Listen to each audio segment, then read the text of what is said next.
Welcome to this episode of Q&A with Liturgy Man. I'm Taylor Burton-Edwards, Liturgy Man with Discipleship Ministries of the United Methodist Church.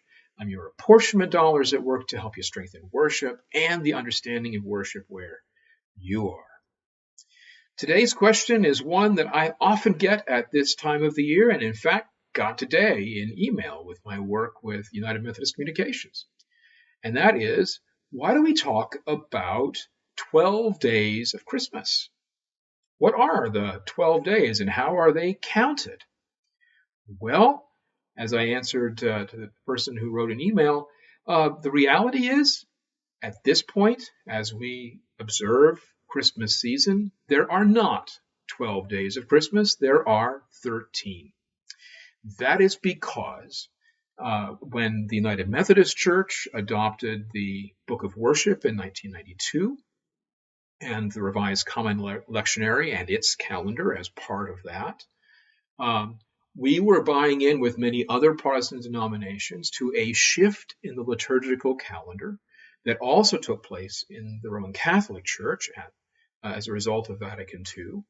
And all of these shifts took place as a result of the ecumenical work done on recovering and studying early Christian liturgical materials, all of which showed that there was an understanding that Epiphany, the day of Epiphany, should function best not as the launch of some new season that was a season of Epiphany, but rather properly as the culmination of the entire season of Christmas, which starts actually with sundown on December 24th and goes all the way to sundown at the end of the day on January 6th. If you count just the daylight hours across those days, you get 13 days, not 12. Now, this marked a significant change. Not only a change in understanding how seasons were put together, but also it kind of messed up what had been happening for about 1,000 years in the West of an understanding of a 12-day Christmas season. That begins, as I say, with December 25th, Christmas Day, and runs through January 5th.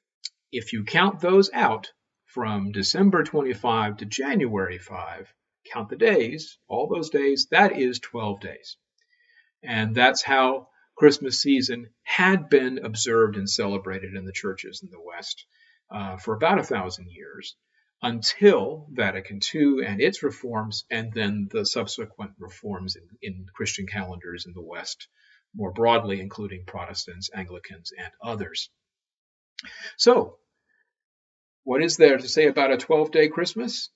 Well, probably because of songs like The 12 Days of Christmas and the ways in which traditions around Christmas tend to hang around even after there are official changes that take place, we're likely to continue to see a lot of talk about the 12 days of Christmas, even though it's actually 13 for some time to come. It's okay to talk about 12 days of Christmas. Just recognize it's actually 13. Hope this has been helpful. Remember, you can always contact me, worship@liturgyfolks.com, through our UMC Worship Facebook group, or drop a line on this page. And perhaps your question or comment will become the basis for a future episode of Q&A with Liturgy Man. May the peace of Christ be always with you.